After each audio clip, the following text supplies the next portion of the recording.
Dear friends, இன்றைக்கி இந்த dhaba type chana masala செய்கிறதுக்கு ஒரு அரை டம்ளர் சன்னா ஒயிட் சன்னா எடுத்துக்கலாங்க. இப்போ இந்த சென்னாவில் தண்ணி ஊற்றிங்க ஒரு 4 மணி நேரம் நல்லா ஊற வச்சுக்கலாங்க. ஊற வச்ச சென்னாவை குக்கரில் போட்டு வேக வச்சிடலாங்க. இதில் அந்த சென்னா மூழ்கிற அளவுக்கு கரெக்டாக தண்ணி ஊற்றிக்கலாங்க. இப்போ குக்கரை மூடி அடுப்பில் வச்சுட்டு ஒரு விசில் கட்டி எடுத்துடலாங்க. இதுக்கு தேவையான பொருட்கள் எடுத்துக்கலாங்க. வெங்காயம் 2 மீடியம் சைஸ் வெங்காயம் எடுத்து சின்ன சின்ன பீஸாக கட் பண்ணி வச்சாச்சுங்க. 2 தக்காளி சின்ன பீஸாக கட் பண்ணி வச்சாச்சு. பூண்டு 1 பூண்டு எடுத்து கட் பண்ணி வச்சாச்சுங்க. இஞ்சி சின்ன சின்ன பீஸாக கட் பண்ணி வச்சாச்சு. அடுத்து பட்டை, லவங்கம், ஏலக்காய் 3 எடுத்துக்கலாங்க.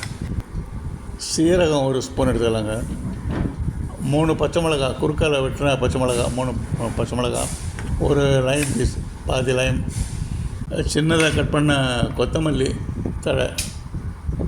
வானிலையை கழுவி நல்லா துடைச்சிட்டு தண்ணியெல்லாம் வச்சிடலாங்க. தண்ணியை துடைச்சி அடுப்பில் வச்சுட்டுங்க 2 ஸ்பூன் எண்ணெய் ஊற்றிக்கலாம். இப்போ எண்ணெய் சூடானோடனே பட்டை, லவங்கம், ஏலக்காய் அதை 3 போட்டுக்கலாங்க. போட்டு அப்படியே வதக்கலாங்க.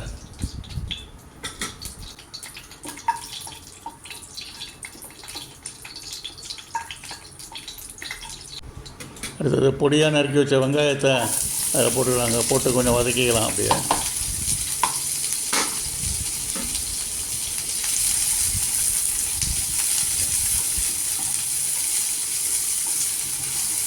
குறுக்கால் நறுக்கி வச்ச அந்த பச்சை மிளகா 3 பச்சை மிளகா போட்டுக்கலாங்க.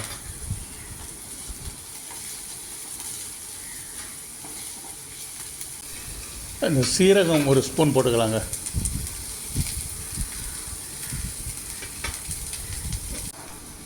அடுத்து தக்காளி போட்டுக்கலாங்க. இது தாபா ஸ்டைலில் பண்ணுற சன்னா மசாலாங்க. நல்லா ரொம்ப ஈஸியாக, வெரி ஈஸி, ரொம்ப சுலமாக செய்திடலாம். நல்லா டேஸ்ட்ஃபுல்லாக இருக்கும், நல்லாயிருக்கும்.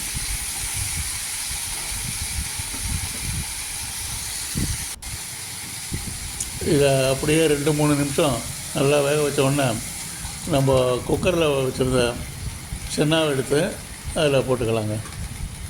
சென்னா ஏற்கனவே ஊற வச்சு ஒரு தரம் குக்கரில் ஒரு விசில் எடுத்ததுனால சென்னாலாம் நல்லா சாஃப்டாகிடுச்சுங்க. இது அப்படியே நல்லா கொஞ்சம் வேகட்டுங்க, நல்லா வேகட்டும். இதில் கொஞ்சம் பெருங்காயத்தூள் கொஞ்சம் சேர்த்துக்கலாங்க. நல்லா டேஸ்ட்டாக இருக்கும், நல்லா வாசனையாக இருக்கும்.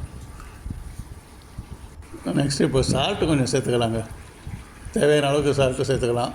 அப்புறம் டேஸ்ட்டு பார்த்துட்டு அதுக்கப்புறம் அட்ஜஸ்ட் பண்ணிக்கலாம். இது அப்படியே ஒரு மூடி போட்டு மூடி வச்சிடலாங்க.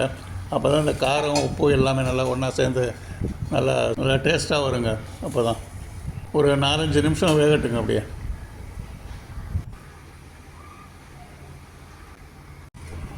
இப்போ அதை திறந்து கொஞ்சம் பார்த்துடலாங்க.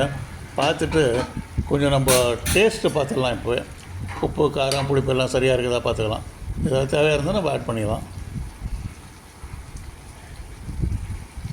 டேஸ்ட்டு கரெக்டாக இருக்குங்க. எல்லாமே கரெக்டாக இருக்குது.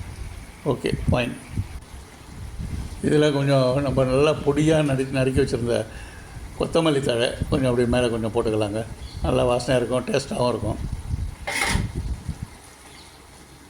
ஓகே, இப்போ தாபா சன்னா மசாலா ரெடி. அது கொஞ்சம் எலுமிச்சம்பழம் புழிஞ்சிக்கலாம் கொஞ்சம். இந்த சன்னா மசாலா சப்பாத்தி, பரோட்டா இதுக்கெல்லாம் நல்ல சைட் டிஷ்ஷுங்க. இதை அப்படியே நம்ம சாதத்தில் கூட மிக்ஸ் பண்ணி சாப்பிட்லாம். அதுவும் ரொம்ப நல்லா டேஸ்ட்டாக இருக்கும். ப்ரெட்டு சாண்ட்விச் செய்ய சாப்பிட்லாம்.